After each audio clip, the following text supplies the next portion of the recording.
Hi everyone, it's Keren here from tuppencecoloured.co.uk. Thank you for joining me. This project is actually quite difficult to show you because really it wants to be flat, and when I tilt it over it doesn't actually want to play very much.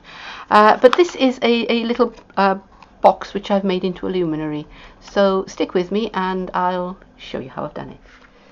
The luminary is made using our baker's box thinlets dies, and you'll need to cut two of the main shapes. There are lots of other useful little shapes that come inside that you can use with this die, and I cut two pieces of vellum. I want to say a few words about die cutting vellum before I go any further, because the first version I made of this I cut using my Big Shot and my ordinary cutting pads, my two clear pads, and it worked okay. But what I found was that when I came to put the folds in, it cracked and split, and then I was trying to deal with how do I hold a box together that's splitting. So for this version I went and I used my crease pad. Now I've got the extended crease pad here. You can get it in the kind of the normal size. Because most of what I cut that's got creases in, I use the extended one, and I found that it worked much better. I did need to release the cuts a bit. I did need to use the shim, but that is what I would recommend. If you haven't got a premium crease pad, I would certainly look into acquiring one, and if you have got one, now's the time to get it out and use it. So that is what I wanted to say about die cutting.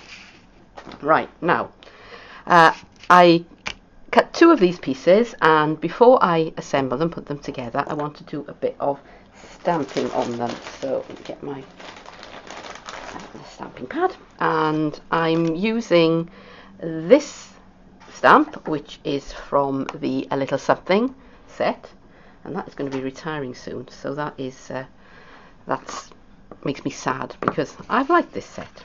And I've got my stamp and my Versamark ink pad, and nearly forgot, but nearly's not quite.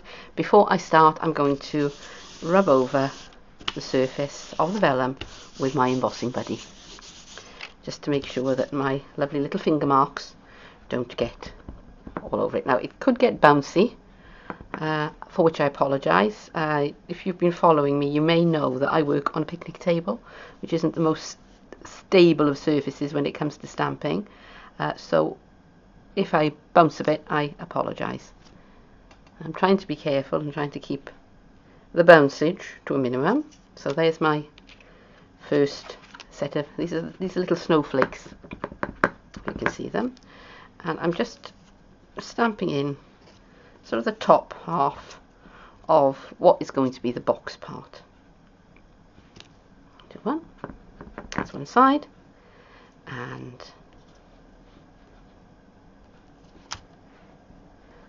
do the other side. Now you could use, if you were doing snowflakes, you could use white ink, of course you could. You could do whatever makes you happy, but I wanted to use the Versamark because it gives, on vellum, it gives a rather transparent effect. And at the end of the day, this is a luminary and we want the light to shine through. So I'm now going to move that pad out of the way, bring in my scrap paper just in case. And I've got my iridescent ice embossing powder, which I've decanted into a little plastic tub, which I got, as I have said before, at the supermarket. And that can go in there. And as you know, if you've done any stamping at all, you can be generous with your embossing powder because the ink only retains what it needs. So I'll have a look at that and see if I need to come in with a little brush and get away any bits that have gone where I don't want them. And actually I think that's looking pretty good. Yep, not too bad at all. So I'll push that out of the side, and I will bring in my embossing protector and my heat gun. This is quite a gentle one, but nevertheless it may get a bit noisy, so I will say what I've got to say and then I'll go quiet while I do the embossing. And I'm going to be heating this from underneath, because you do get a much smoother finish. So turn that on and let it warm up.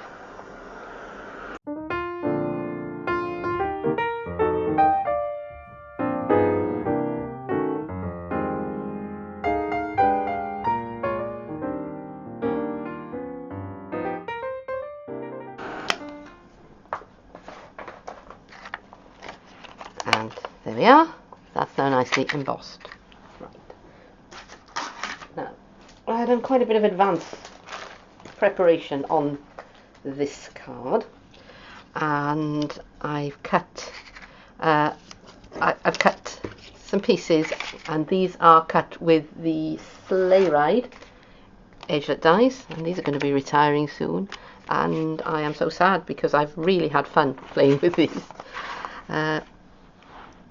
So I've cut myself out 2 strips of Whisper White, and now I'm going to apply these to the outside of my box. Now, the box is not square, it's rectangular, so you've got a short side piece and a longer front piece or back piece. So I'm going to put my trees on the side pieces, and I've got the little houses which are going to go along there.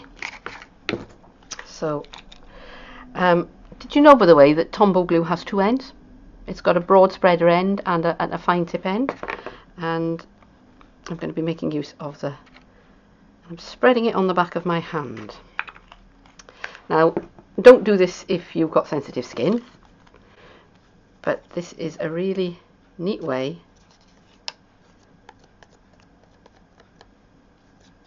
of applying glue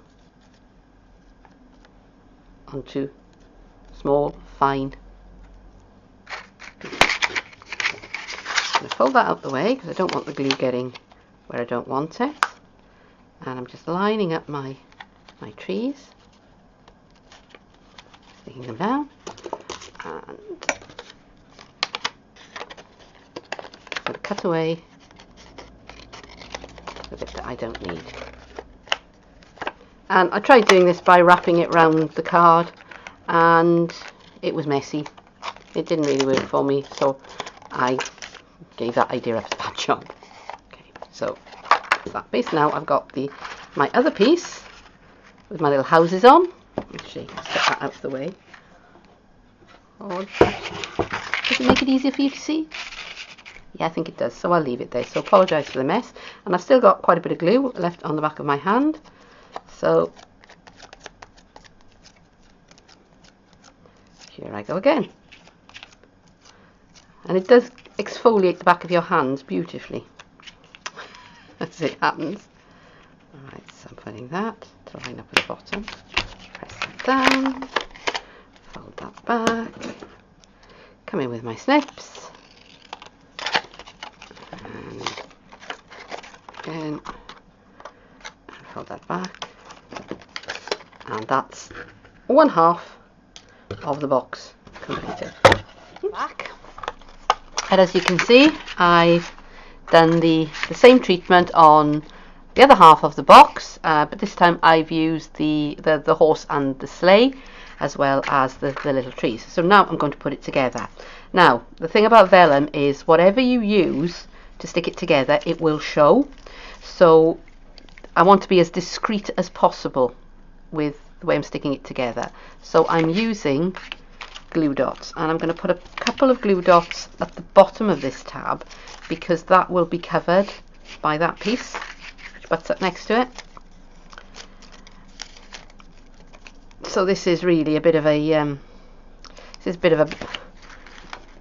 balancing act almost, in that you want to make it as secure as possible, but on the other hand you want to make your adhesive as unobtrusive as possible.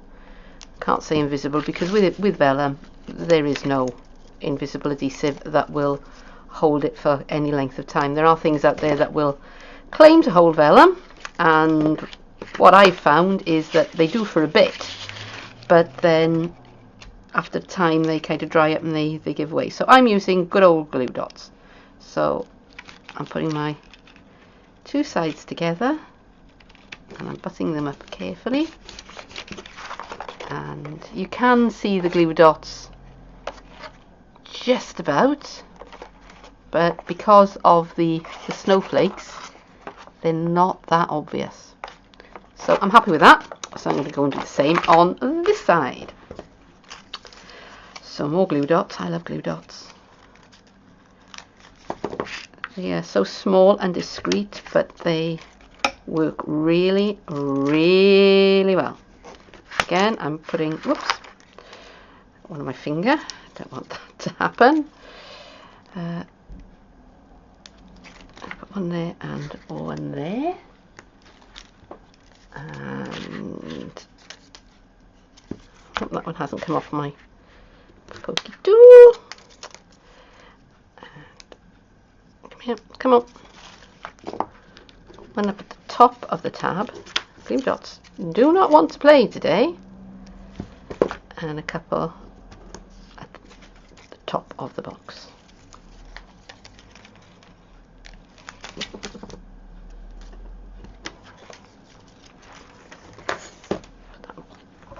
One side, and now I'm going to bring that half of the box over, and I'm just going to close up my box, and there it is. Now I can store it flat like that, and then when I'm ready to use it, I just bring it in and pop the edges together. And just for now, I'm going to put on a peg, get the right side up. I'm just going to peg it closed, just like that, while I train my creases a bit. And that hasn't stuck too well, so let's give it a bit of encouragement, as they say. Now again, with these corner pieces, if I wanted to, I could go back and put something with a bit more authority in there, something like a wet glue or a little tiny bit of tearing tape or something, because that's hidden behind the white and it's not going to show. Now for the bottom of the box, the two side flaps click in, and these two V pieces at the bottom, don't want to play at the moment, slide in, and the box will hold. You could put a bit of glue on there if you wanted to, but the box will hold just like that. Right, there's not much left to do now. You've already had a sneak peek of this, which is one of our clothespin embellishments, which looks like that in the nude. And I've taken one of our snowflake embellishments. This is one of the larger size ones, and I covered it in Versamark and stuck it in the silver embossing powder, and then I embossed it so that it comes out looking really rather shiny. And I've stuck that on with wet glue. So I just want to do a little bit more decoration before I put it onto the box. So this is our silver cord trim. And I'm just going to tie myself a little bow. Pull it. I'm going to adjust the sizes. There we go, I'm happy with that. That's not very even, is it? Right, okay. I think that'll do. Snip off those ends. And just play around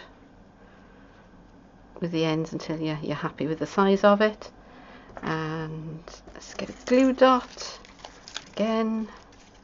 Where are they? Come here. Tear that bit off, it's getting in my way. And now my piercing tool has developed a will of its own. Put that on there, and that into the front of it, and I'm just going to adjust the length of the ends here. That is done, and one final bit of bling. Woo! I forgot that was on top of there. Silly me. One of our basics rhinestones, which are lovely and blingy. Press that down on the top. There it is. So here's my battery operated tea light. which I'm going to switch on. Yeah, not sure how well you can see that, but it is flickering away. And all I have to do is drop that inside of there, pinch that closed. Now if I wanted to, I can run a bit of the cord through there. I'm not going to do that just for now. And just hold it up closed with the snowflake. And there is my luminary. So here's the finished baker's box with the tea light flickering away inside. It is actually quite difficult to show you because really it needs to be sort of standing up with its base nice and flat on the table. But when you do that, you can't really see very much of the project at all. So I hope you'll trust me that it looks pretty nice. I think I may actually go and put some a couple of glue dots on the bottom of it to hold it closed really well.